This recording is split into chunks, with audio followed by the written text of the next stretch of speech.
Computer Science and Engineering Colloquia features accessible talks by leading computer scientists and computer engineers from across the region and around the world.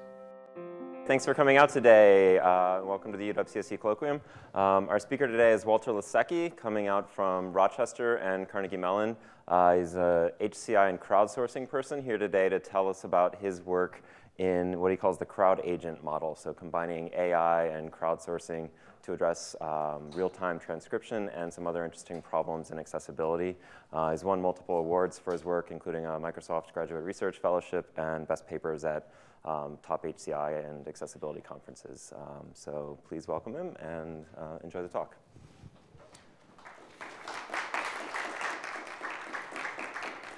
Thanks for the introduction, and thanks everybody for coming. So today I'm going to be talking about how we can use people to augment automated systems, allowing us to go beyond what we can do with AI alone and actually solve problems even that people nor machines can by themselves. And the resulting intelligent systems can not only solve really important problems today, such as being able to provide better access accommodations to for people with disabilities, but they can also provide a new kind of scaffold for automated systems to be built and trained on.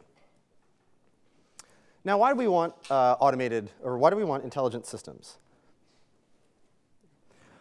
Well, they can allow us to do a number of different things, anywhere from having more contextualized natural interactions with computers to offloading some of the low-level, tedious control of an interface and actually letting us focus on the high-level goals, to even converting one form of media to another so that we can more easily index information, such as converting speech to text in real time.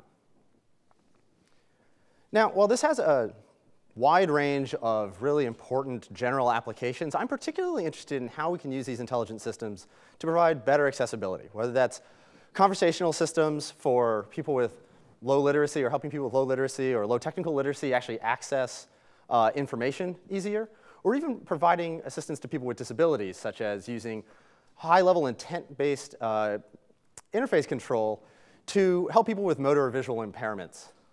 Better access interfaces, or even providing deaf and hard of hearing students with real-time captions. Now, the problem with these systems, or these tasks, is really that we can't solve them unless we've solved a number of AI hard problems. So we need to be able to solve problems that require human-level intelligence. And this is just not what we're able to do automatically at this point.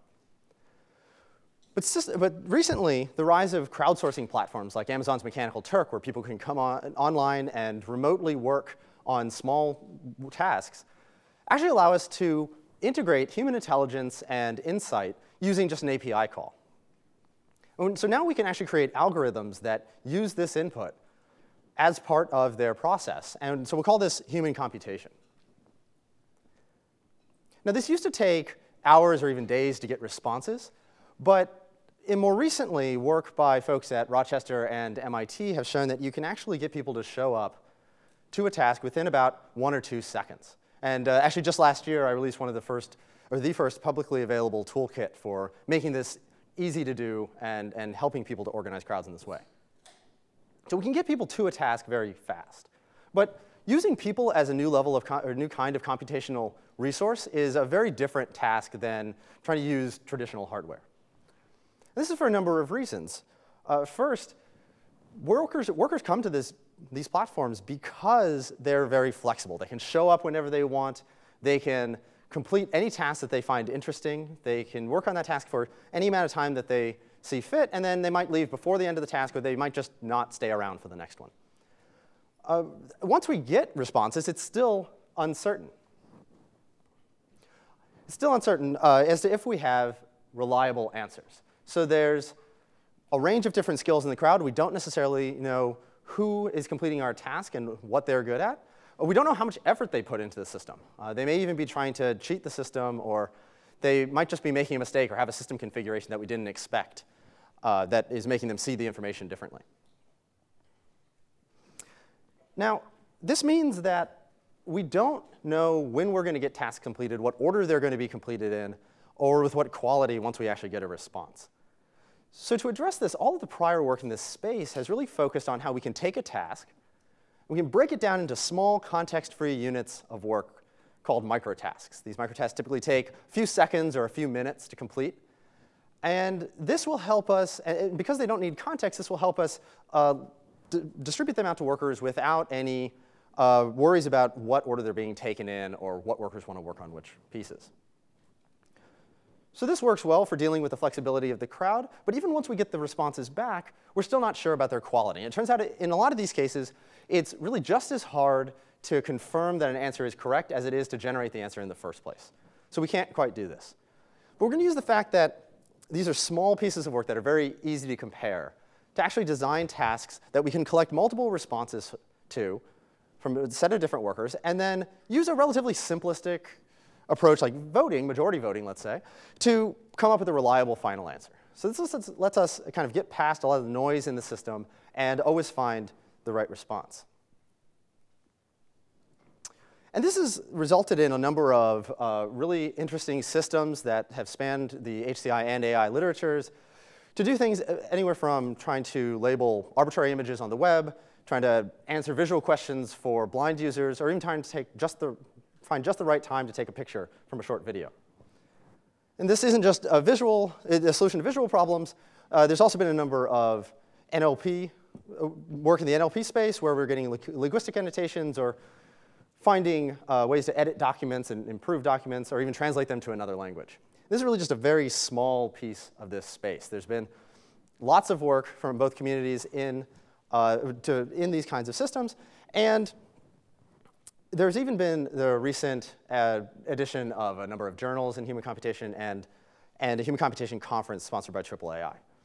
And while all this is great and it's solved a lot of interesting problems and shown us what we can do that's beyond the current reach of AI, breaking tasks down into small pieces is fundamentally limiting. At some point, we can't break down everything into these small little units. I mean, how do we create things like interactive systems that can actually go back and forth? So my claim in this talk is that we can actually support real-time tasks that require multi-turn interaction, even with a dynamic workforce behind the scenes. Now, I'm a systems builder. And over the last 5 years, I have built a number of large web-based systems that coordinate people to synchronously complete a task.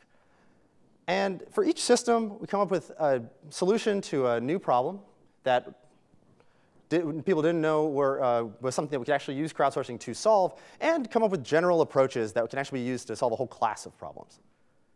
And for each of these, I've also studied the domain that the problem occurs in, properties of crowds that we can actually use to go beyond our current systems and actually reason about how we might create future systems, and even how to get around some of the barriers to deployment that come up, specifically in real-world domains.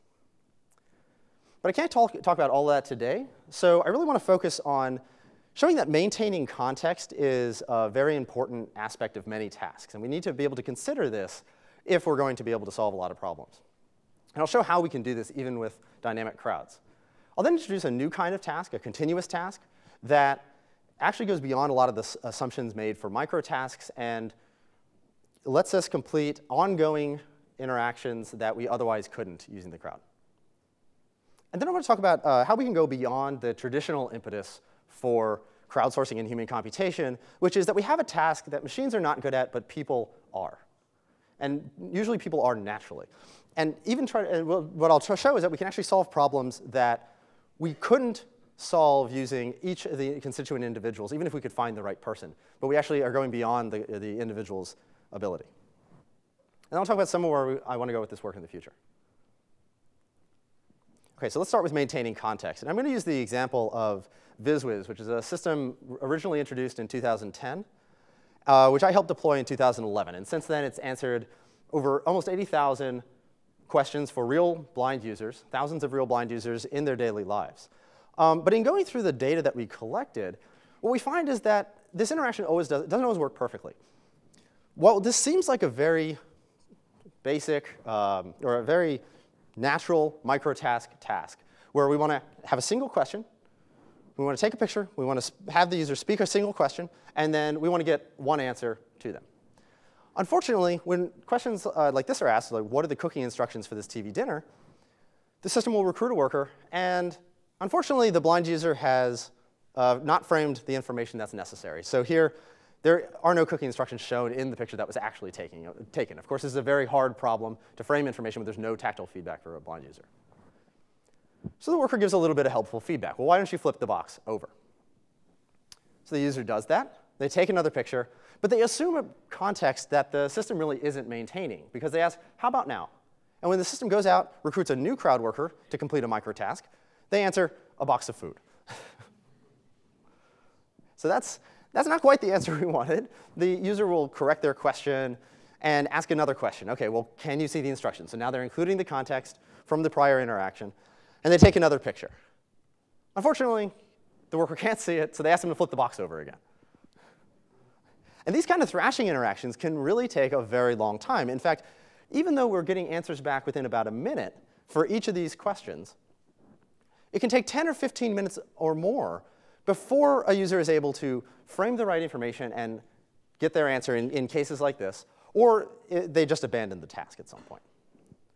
And the core problem here is that the user is trying to have a conversation with a system that doesn't support a context over multiple turns of interaction.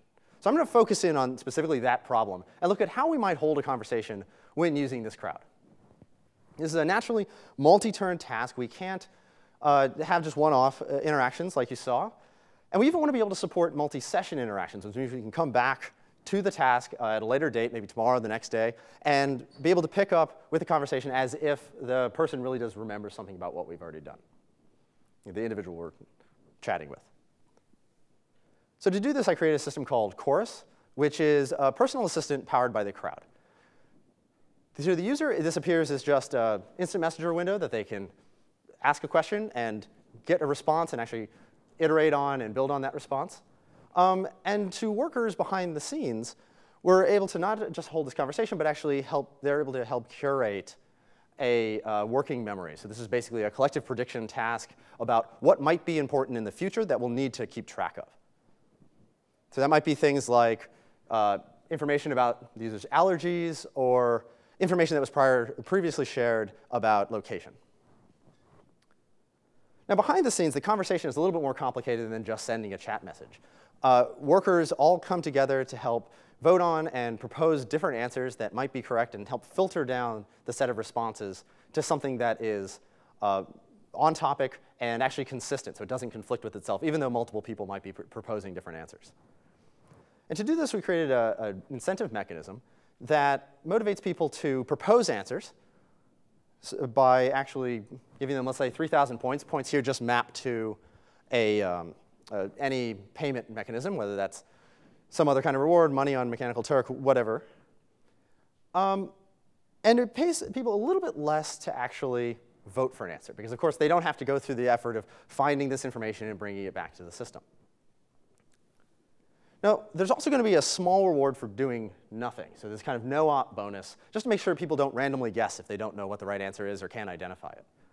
One of the interesting things about this mechanism is actually that we can tune a single value and start to modify the number of responses we expect to get back from the crowd. So we can actually change the relative reward values for these different actions. So just intuitively, if a proposed answer was worth 1,000,000 points, everybody would start to give much more diverse answers, so we get a larger set of answers with less agreement. And if we made voting for answers higher pay, then we would see a lot more agreement on a smaller set of answers. And while it's a little bit tricky to prove this theoretically, in fact, there are multiple equilibria here, empirically this does actually work and can allow us to let the user tune how many responses, what diversity of responses they actually want to a given query. Now, what does this all mean? Using the system, we actually filter this whole conversation down to just the messages that are highlighted here. And we throw out things like the crowd worker coming in about halfway down and saying, how is everyone doing? Well, obviously, that wasn't where that was supposed to go in the conversation. But that's fine, because we filter it out. And the end user only sees a conversation that is consistent, that is very on topic, and that is actually helpful for the query that they asked. Now, we brought a dozen end users into a lab and ran a within-subject design to get a sense of how the system actually works. They were each given kind of a high-level goal for the type of information that they wanted to find. We didn't give them a specific script, because, of course, that kind of defeats the purpose. And it was really interesting to see the results. And I want to give one example here where a user comes in and asks, well, how much would it cost to do this set of activities in Houston?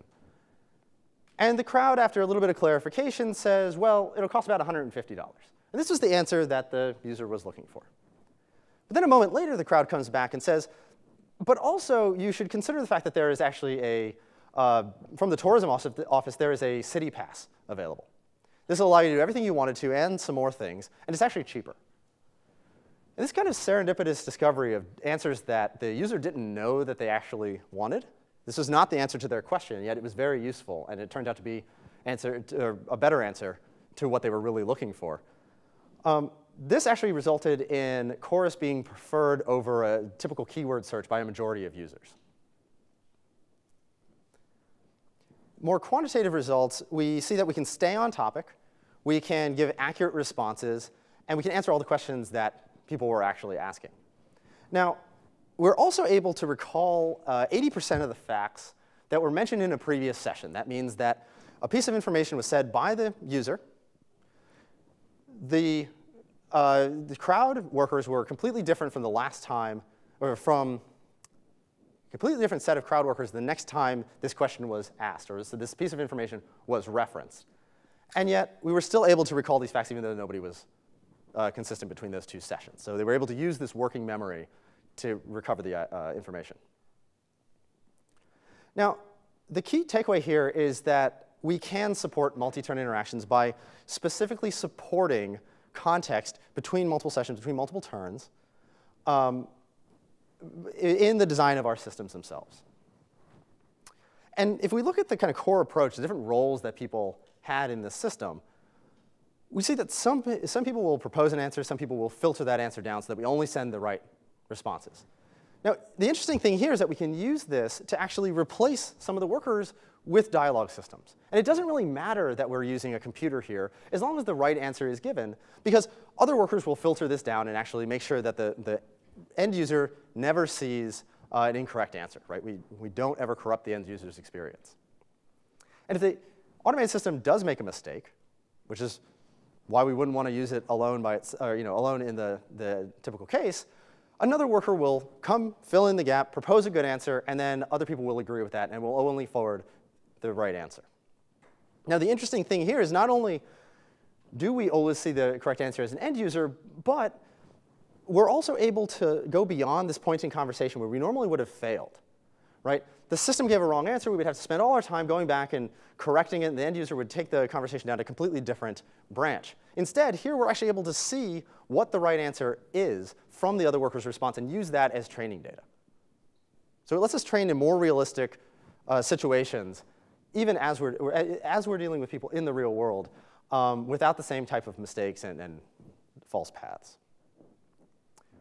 So this offers a new way to actually deploy AI systems that may not cover the entire problem we're trying to solve, but lets us train in that domain and lets us take advantage of what does work today. So we can maintain context. Now let's look at a new kind of task, because not everything can be solved using microtasks still. Think about the problem of controlling a robot. This is very important for assistive robotics, so in-home robotics for people with mobility impairments who might need assistance getting things from different parts of their house that you're navigating. And this is just not something that we can break down into microtasks. We need to be able to respond to the environment. We need to be able to interact with the end user. We need to be able to provide continuous control so that this robot actually is able to navigate. So instead of using microtasks here, we're going to focus on actually a streaming video that is based on this forward-facing robot, a forward-facing camera on this little robot, which we'll use as a proxy. This is obviously not an in-home assistive robot. But we're going to try to come up with a domain where we just want to navigate this robot around a simple obstacle and get to a target. And we're going to do that using continuous video and continuous controls, which are basically just arrow keys and some other simple controls here. But it's a pretty simple to control robot, so this should be fine. The trick is that we are not breaking this into microtasks. And if we give this control task to a single person, we get something like this, which is 60% of the time, basically people just drive into the wall and abandon the task. Essentially, they try to complete the task as fast as possible. If it doesn't work, they'll abandon. This fits into a lot of the work that has looked at how people interact with these platforms, how the crowd workers actually interact with these platforms. A lot of times it's just trying to optimize how much money is made, and if the task turns out to be more difficult than it initially appeared, they won't complete. But the real important point here is that this is not how we want to control the system. We could use the fact that there are a lot of people available in the crowd to constantly just find a new person and replace as we go. But that actually turns out to not work either, because it's the internet and there are trolls. We see here that someone takes control of the robot, drives most of the way to the target, and then goes back and forth and back and forth and back and forth, but doesn't actually reach the goal. Later, somebody else connects and finishes the task. So this finishes more often, but the problem is that if we could drive that robot off a cliff, if there was any way to break this task, it's totally possible for one person to do it. So what we really want is to be able to aggregate input, but a lot of the typical ways you might think to do that in a continuous domain really don't work well, because we need a consistent action. If we drive up to a tree with a robot like this, and we can go either left or right, they're both perfectly good options. People will choose different ones. And we could do either, but we don't want to average. Instead, we're going to take a vote to try to avoid this type of control situations. And this works. This actually does complete in all of the cases that we were looking at here. But it does so very slowly, because what we have to do is we have to discretize on time. So we're basically waiting for the vote to finish. Every 1 second, we'll take the most popular input and use that. Unfortunately, it not only is slow, but it also tends to do this interleaving, but on a coarser grain. So we never would average and drive into the tree. But you see that there's a lot of conflicting input, and the robot spends a lot of time kind of driving around in circles, basically, because it's listening to one person, then to another, then to another. So to make this work, we're actually going to borrow a page from Representative Democracy and select a single leader from the crowd. Give them direct control, and this ends up working a lot better. If we think about this control process under the hood, though, we really want to solve a POM-DP. Unfortunately, we want to get agreement over worker policies, which are not necessarily visible. And in fact, everybody might be thinking of the domain in a different way, have a different state space representation. So it's not very tractable to try to compare what everybody thinks at every point in time and what they would respond. So instead, we're going to approximate this by learning a weight based on their agreement with the rest of the crowd at every point in time. If we have our set of input here, so some controls for a 1 second period of time, one thing we also have to watch out for is that even though these two inputs look the same, a moment's difference actually might be a very different claim to the system. Drive forward and then drive left might go around an obstacle, whereas driving forward alone is not the same, right? That obstacle has come closer, we crash right into it. So instead, we're going to just look at whole sets of input. We're going to take each basically action vector from a worker, what they said over that period of time, and compare it to the rest of the crowd. We use a vector cosine similarity in this case. And that's going to give us a score, basically an agreement score between them and the rest of the crowd. And we're going to use this score to actually update the worker's weight for the next period in time. And we'll do this actually at every point. And we'll do this for every worker. And then at each time step, we just have to pick a leader based on the maximum weight. You can think of this as most representative of the rest of the crowd. And we'll give them direct control. Now, it turns out that this actually works not just in the robot control case, but for a number of applications. So the system I built for this is called Legion. And it actually controlled an arbitrary desktop interface. We could select a portion of your desktop, give a natural language command, and it would be automated instantaneously, or be controlled by the crowd in this case, instantaneously. And that's all we did for the robot control case as well. We basically selected the control panel for the off-the-shelf robot that we were using, and we let it drive the robot. We've also used this for office software, assistive keyboards, and even letting multiple people play a single-player video game. Now, this also gives us a new way to think about maintaining context.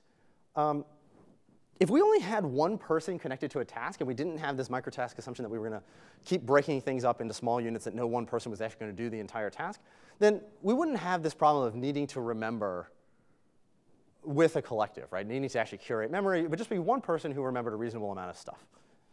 Unfortunately, because nobody will stay around for the entire task, this is actually something that's interesting to study in the group. How does this work when we have a dynamic group? So I set up this experiment. Basically, the crowd was using Legion to play a simple video game. There was this custom map on the side here that basically was just a cycle. They went from one decision point to the next, and they had to make a decision, which was just push a white or a black button based on previous experience. And if we look at the input over time here, you see the x-axis or the y-axis is the worker, and every point in red here is one piece of input that they gave to the system. So they basically pressed a key. And what we see is that workers will actually join at one point and then wait and not provide any input until they understand exactly what's going on. They watch others, and then they'll act later on. And what this means is that we're able to actually hand off context, hand off information about the task from one generation to the next implicitly.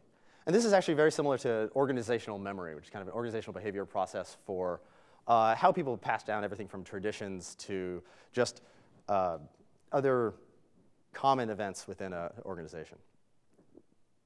Now, I've talked about two very different ways of thinking about maintaining context so far.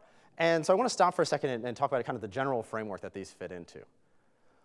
If we think about how we design these systems, it's really something where we need to figure out how to divide the task either into pieces or into roles that people will continuously complete synchronously. We need to figure out how to actually elicit information from the crowd itself, how to reward people and incentivize them so they do the task correctly and get fairly rewarded, fairly compensated for their effort.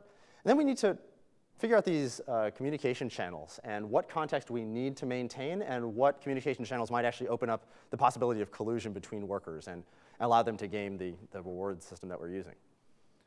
And then finally, we need to actually aggregate all of this input into a single response. Whether we're driving a robot, controlling an interface, or holding a conversation, we don't want multiple parallel threads of answers. We want to have a single point of contact with the system.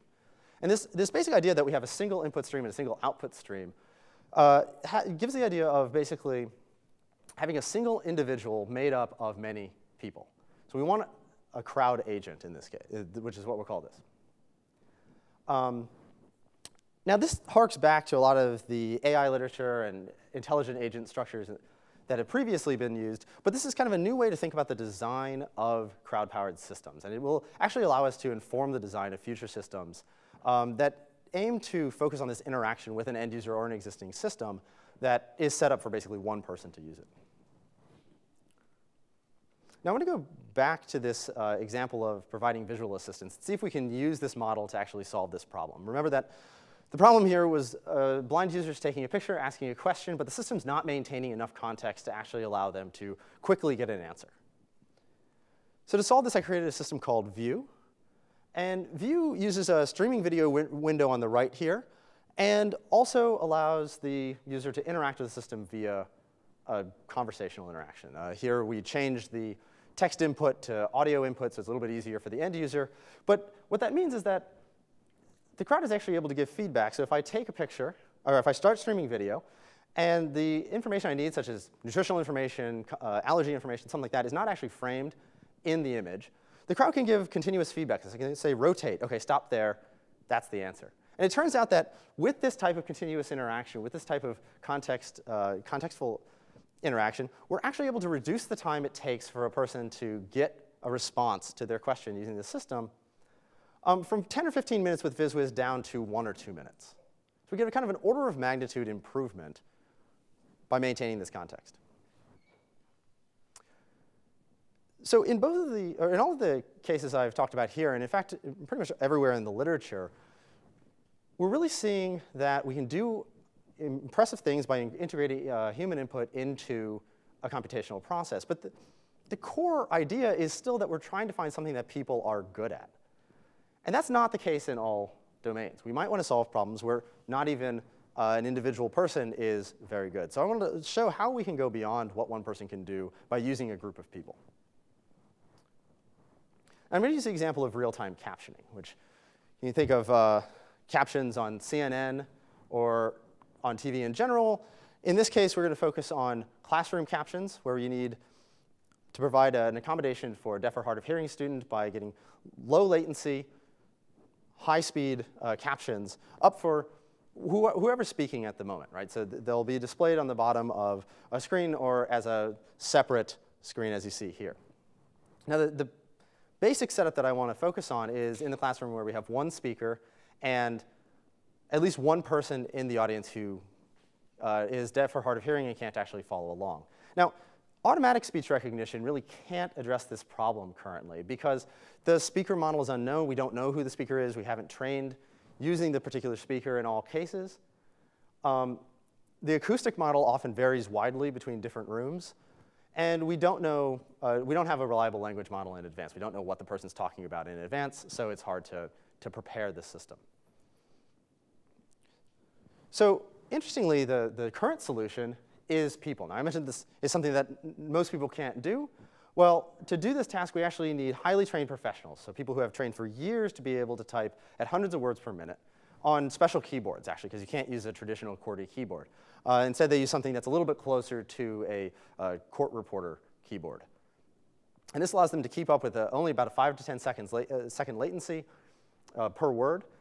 Unfortunately, it means that they're very rare, and it's a very difficult task, so they can charge, rightfully so, a couple $100 an hour for this service. And because they're rare, it also means that we can't always find them, this captionist who can do this, when we actually need them. So usually students will have to come in 24, 48 hours in advance in order to get this accommodation from a disability service office at a university. So what we really want to be able to do is let the student pull out their phone and get captions instantly. So to do this, I created a system called Scribe, which allows them to stream audio to a server, which then breaks up the task and actually tries to use multiple non-expert individuals to solve this problem. Then aggregates their responses and forwards them back. So again, the same kind of model that we were looking at before. And what this allows us to do is provide anytime captions. So when we need them, we have them available on demand from a mobile device, because now we can find lots and lots of people who can contribute to this task. Because it doesn't require any specific expertise, we don't have to worry about really expensive professionals. Instead, we can use kind of anybody who can hear and type. And this means, for one, that it can cost maybe $10 to $15 a person, and we need 4 to 6 people to do this task correctly, which means now we're looking at about a quarter of the cost of a professional to do this task. And we can also use people who actually know the content. We can find students or other individuals who have some subject matter expertise. You can imagine somebody who has spent years of their life trying to figure out, or trying to learn how to type very, very fast, but doesn't have a formal education in computer science or mechanical engineering domain that they're trying to actually provide captions for, has a lot of issues keeping up. And students that we've talked to actually are kind of suffer from the results of this. But how do we do it? The simplest way is to think of this as a round-robin approach. So we're going to let one person type a few seconds of what they hear, then move on to the next person, let them type a few seconds of what they hear, and so on and so on. And then eventually we'll get back to the point where the first person is caught up in what they're typing, and they can go again. Now, this works reasonably well, but it requires a lot of coordination by the interface to make sure people are actually typing the right segments that help the system. And I just want to show you the interface that Scribe uses to do this. I want to point out a few things before I play this video. First, the typing will lock in, so we don't want people to go back and edit because it makes them take too long and we actually fall behind. We're going to give people cues to type so they know when it's most helpful to the system. And you'll see that people get reward points for typing in just the right segments. You also notice that instead of muting the segments in between portions that people are responsible for, which actually makes the task too hard to complete, we're instead going to just decrease the volume so that we have a nice, easy to understand, very salient way to know if I'm supposed to be typing as a worker. Use being communication among people. The next network after that was a television network, which arose during my lifetime. And television, as you know, is one way and generally entertainment-oriented and paid for through advertising, although increasingly by subscriptions now with cable television. And finally, the current big thing, the Internet, which came to us starting in 1969. Now, the Internet itself has been... All right. So this works reasonably well, but it still turns out to be a pretty difficult task. So I went back and I looked at how do offline captionists, basically people who are doing the same task but without the time restrictions, actually make this task easier for themselves. How do they do it for hours on end? And one way is that they actually slow down the audio. So they listen to it at half speed, and it makes the task a little bit easier to keep up with. Now the problem is, obviously, we can't use this if we want to keep up in real time, or at least we can't use it to do real-time captions if we only have one person. But because we have multiple people, we can actually go in and slow down the audio for one person while they're supposed to be typing what they hear, and then use the fact that people can listen a lot faster than they can type to actually speed up the off segments, the segments that they're just supposed to be listening to for context, to maybe 1.5 times. If we're doing 2 times or half speed for the segment you're supposed to be typing, we can do 1.5 times while other people catch up. And now every single time we start a worker segment, start a worker typing, then we're back up to real time. So this gives us some hope, and it turns out that this actually can significantly increase both the recall and precision of workers completing this task. Now, interestingly, it also decreases the latency. I was a little baffled by this, right? We slowed down the audio, and people got faster. And one reason for this is that actually going back and interviewing people and looking through the data, it turns out that what people will do is, if the audio is playing too fast, is actually to just listen to what they hear played, remember it, and then try to type it after the fact. So this means we pay essentially a shift penalty every time a worker listens to a segment. What happens if we slow it down to something that's more reasonable for the worker to keep up with is that we're actually able to get people to type each word as it comes in. So people will keep up better as we go, and it turns out that this actually reduces the latency of our captions. So I want to show you what this looks like with the playback speed adjustments. And it'll basically be the same as the previous video, but with this one change. Communication among people. Next network after that was a television network, which arose during my lifetime.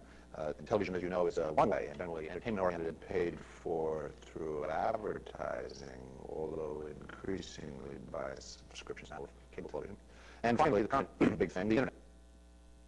Current big thing is the internet. OK. So while we're able to make this task a little bit easier for people to keep up with, a little bit easier for people to do accurately, it's still challenging. And you see, even in the videos, people are still making a few mistakes. The problem is that this approach of taking kind of round-robin approach to this is not really something that we can scale. We can't just make the segments shorter and add more people. We certainly have a lot of people available if we're looking at anybody who can hear and type.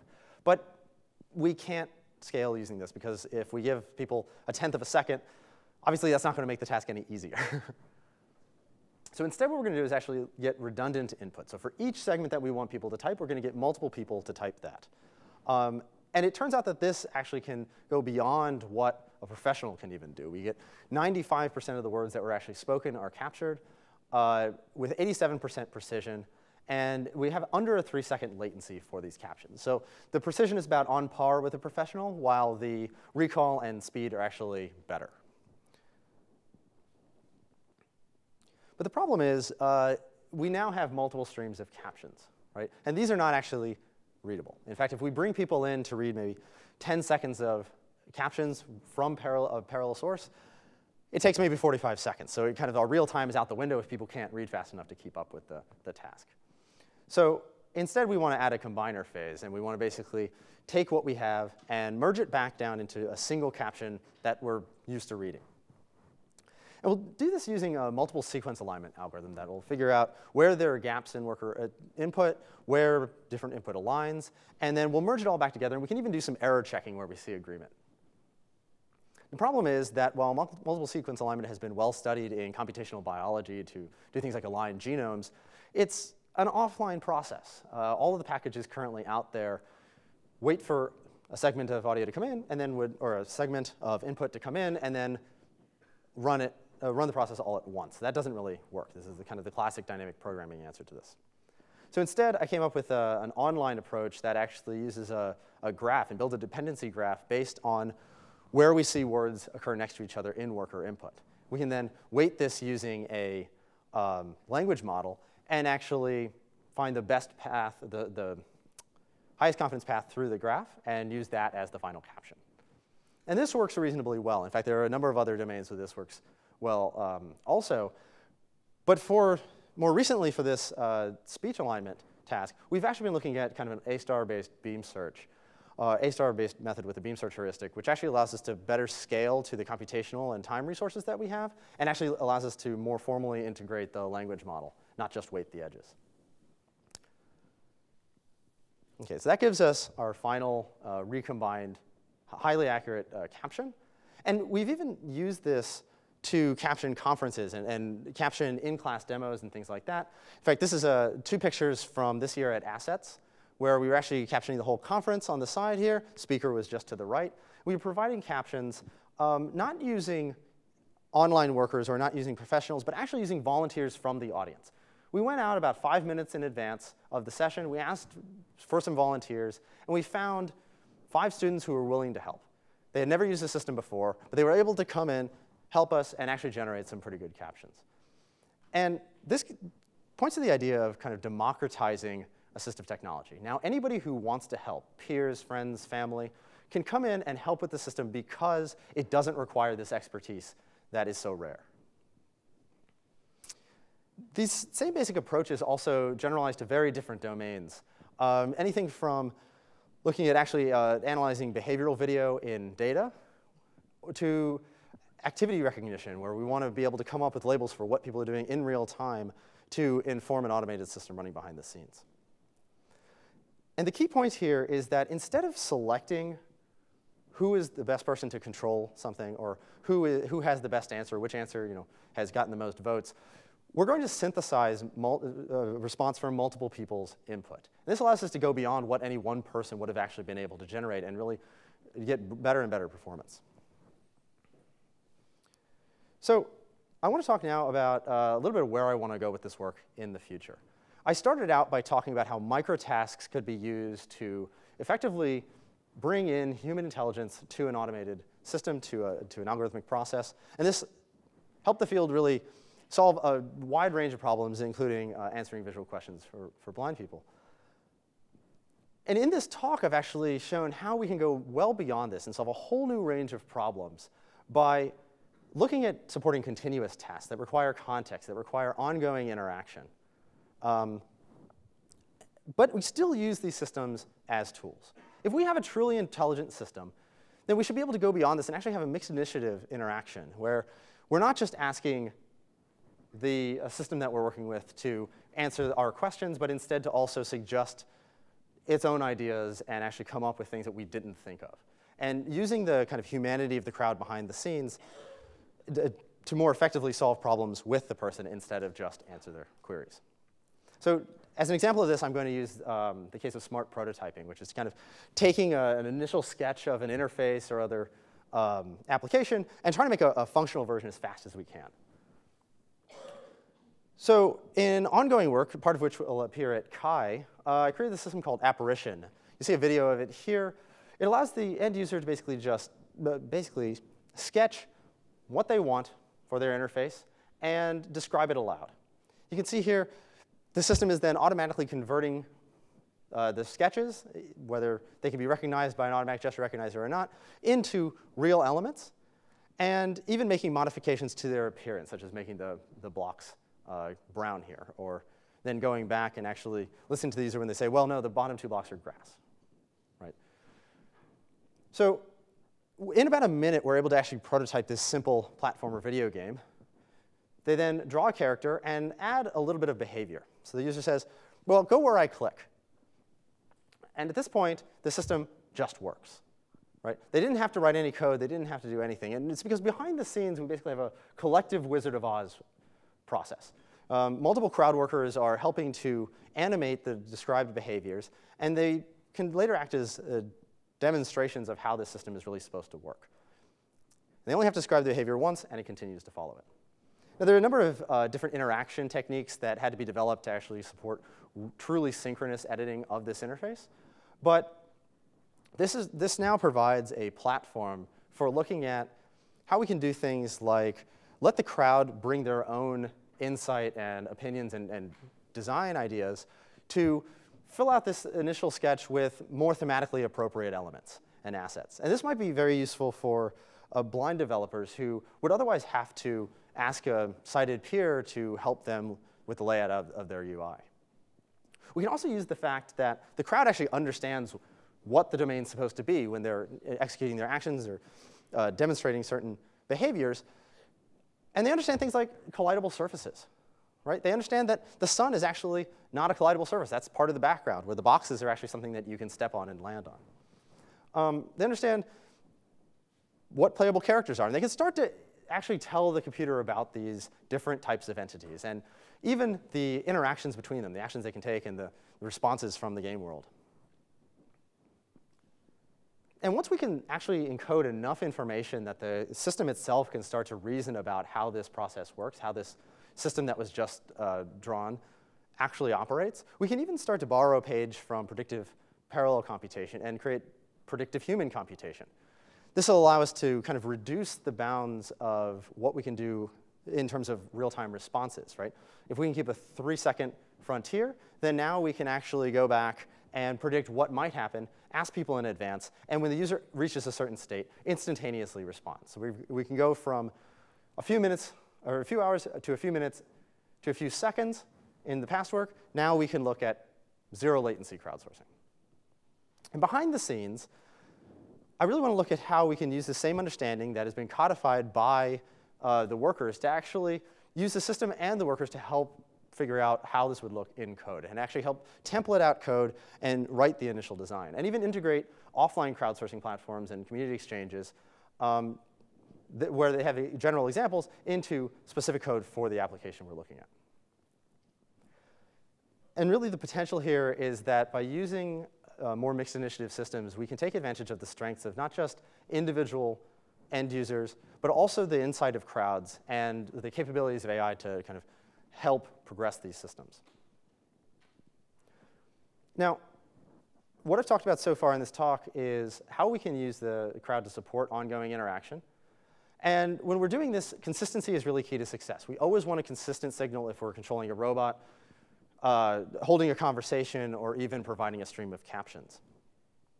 And I presented an architecture to do this, really based around the idea of organizing a group of people as if they're a single individual, keeping in mind when we're designing these systems the context and communication that we need to install to facilitate this.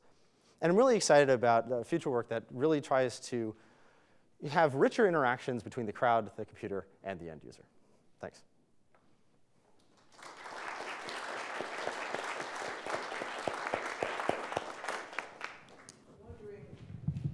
How you're able to do filtering if you don't fully understand the responses. You showed one example at the very beginning where some of the irrelevant responses were being filtered out. With the robot case, or? It was with the people that were trying to find a restaurant. And then oh. Yeah, so the question was, how can we filter out responses if we don't really understand what they mean, basically? And so here we're actually using the fact that people understand what is relevant to the conversation and having people actually filter one another's responses. So it's not that the system is automatically filtering them. It's that we're essentially having an ongoing voting process to figure out whose response is best and fits best into the conversation.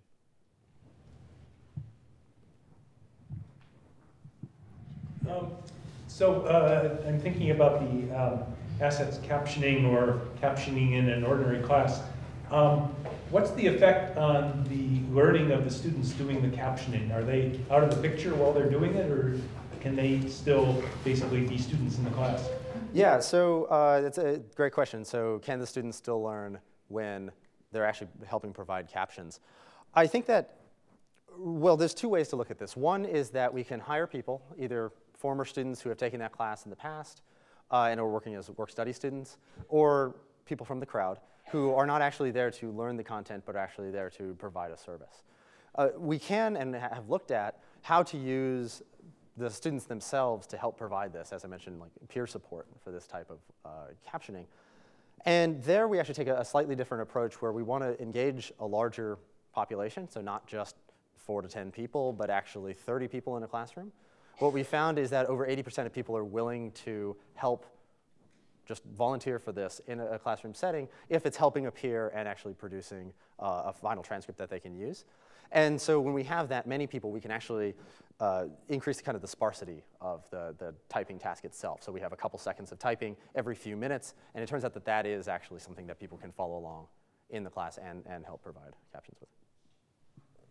I mean, I guess the other part of it is everybody could use the transcript afterwards too and catch up on what they might have missed. Right, so this is actually very helpful for hearing students as well, even the real-time captions, so not just the transcript after the fact, but the real-time captions for anybody who zones out for 2 seconds and misses a piece and might otherwise then be behind on the lecture itself because they're not sure what's being talked about. They can go back and just glance at what they missed.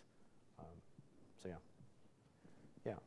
Yeah, so in my experiences with crowdsourcing, the quality of the instructions and the task UI, et cetera, have a huge effect on the success of what you're trying to accomplish. And so one thing that stood out to me when you were showing VizWiz earlier was, if I just, without even chorus, which was great, being able to even give people instructions, scan this in a video, and then flip it over, and then give the other people the ability to scrub and rotate, you could remove a lot of that error already.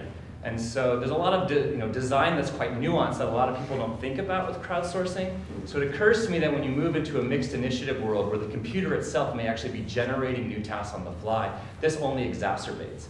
And so I was just curious on your thoughts about this aspect of the crowdsourcing process and what things that we should think about to do that successfully. Yeah, so the design of these systems is certainly a tricky issue.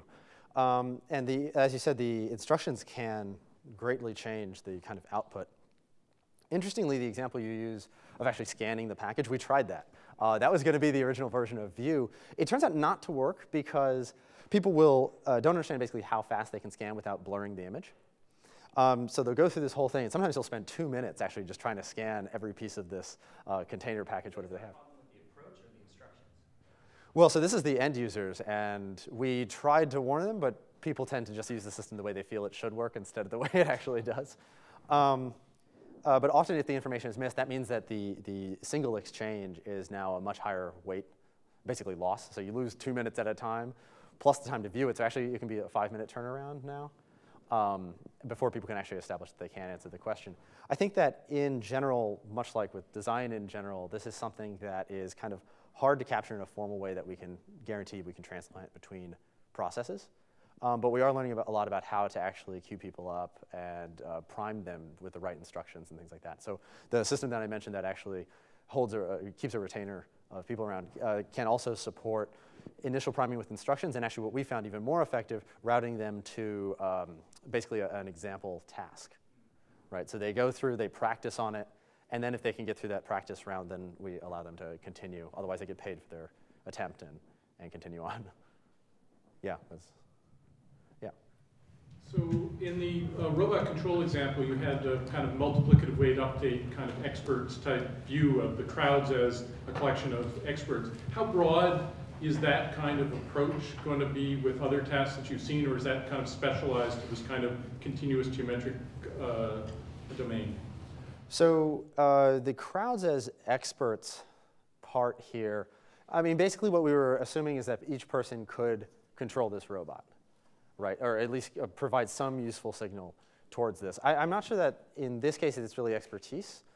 That type of approach where we're trying to synthesize based on majority agreement is not necessarily something that would extract expertise in quite the right way. We can't really do that in a general sense using that. But I do think that the idea for streaming input and streaming control is generalizable to a wide range of other tasks. So basically anything where you need to provide continuous control and you can rely on most people being normatively accurate. Yeah. So I had a question that I'll put, it's kind of two-part and kind of under the broader heading of ethics. The first one being about, I guess, fun or non-monetary rewards, and the second one being the ownership. And you can probably guess where both of those are going. In terms of the first one, I'm wondering, some of the tasks seem like they would be kind of arduous, like the captioning. And I'm wondering how that interacts as you start going into these tasks that are trying to be more about like mixed initiative involving the people with the system.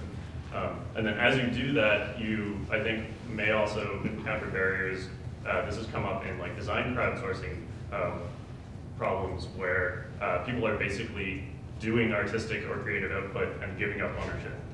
And so I was just kind of wondering if you could comment on sort of some of those ethics. Yeah, I think for both of these, we're really looking at something where we're kind of expanding a service industry here to a task where we would never think it's actually feasible to hire somebody to complete this because of the traditional hiring process. But in this case, like, yes, we do have a paid crowd. Sometimes these tasks are a little bit tedious, I guess. It's something that we would expect people to do for pay, not for fun in this case. Although with things like the robot driving, sometimes fun comes into it in terms of just kind of scaling the rewards necessary or how many people actually want to complete that task. So the short answer to that is, OK, we're paying people. These are not tasks that are kind of particularly painful to do, right? They're not painful to do. They are just simply work that people might not be doing for fun alone. For ownership, for the more designy side tasks, like you saw at the end here with Apparition, it's something where a traditional designer who's hired by a company or by another firm to complete a task also gives up that ownership of their work, right? Again, we kind of looking at this as a service task. We are hiring somebody to perform a service. And so the IP, I think, works in much the same way. It's a little bit trickier when we start talking about crowdsourcing systems where people are volunteering and they're not actually paid to engage, where now like the community has come together to create something, but who owns that is a much trickier issue. OK. So please come down and talk to Walter if you have some more questions, and let's thank him one more time.